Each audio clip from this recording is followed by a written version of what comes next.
the Batman Part 2 may actually be happening, because after many years of nothing, we finally got two big signs of life. The first being is that Matt Reeves confirmed that he has a new cinematographer. That's not going to be any groundbreaking news or anything, but what could be is that it is reported that Scarlett Johansson is in talks to be playing a leading role. But now who could she be playing? Could she be playing Poison Ivy, Vicky Vale, Alfred?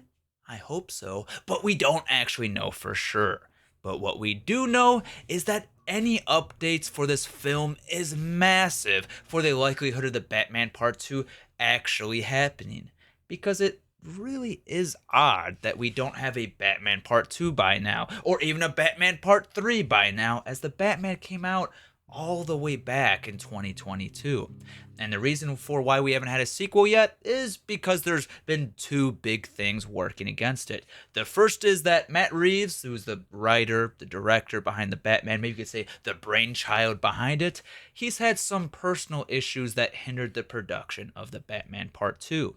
And the second thing working against the Batman Part 2 is that James Gunn had to swoop in and become the head of DC, as he announced that he would be creating a brand new DC universe with his own film, Superman, which you probably have heard of, and he would follow it up with Batman the Brave and the Bold, meaning that, oddly enough, we would be having three different Batman film franchises all running at the same time. As you had Joaquin Phoenix in Joker and Joker 2, you had Robert Pattinson in The Batman, and now you had James Gunn with Batman the Brave and the Bold. But after all three of these visions got a chance up to bat, got to be in the spotlight, we got to see which of these creams rose to the top. First, we had Joker 2, which was a crappy, nihilistic musical that nobody liked, and bombed historically at the box office. So, no Joker 3. And then you had James Gunn put the full weight of the DCU behind Superman, pulling out all the stops, and it still underperformed. Meaning that James Gunn's Batman will unlikely to be a runaway hit.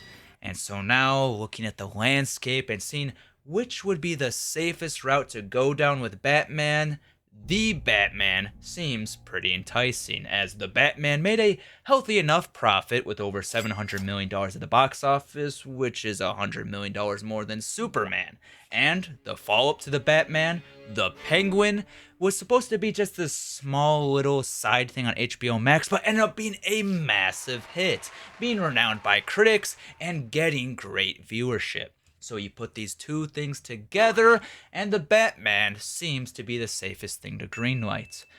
Even though it is funny that the Batman is supposed to be all about Bruce Wayne being young and coming to his own, when Robert Pattinson is now going to be older than Ben Affleck was when he was supposed to be playing some grizzly old veteran Batman. Yet, Robert Pattinson, still younger than the cast of Stranger Things. But putting all that nonsense aside, I think that it is still a great thing that out of these different directions that Batman can go, the Batman Part 2 seems the most likely to happen. And that's because I have the most faith in Matt Reeves to create the best Batman story out of the bunch. As the Batman, though it has its flaws, was still a pretty stellar film with plenty to admire. So that is why, with all the doubt and turmoil surrounding this film's sequel, we have a reason to celebrate that Scarlett Johansson is here to save Batman. Thanks for watching DUCKFINDER on YouTube. For more premium content, subscribe.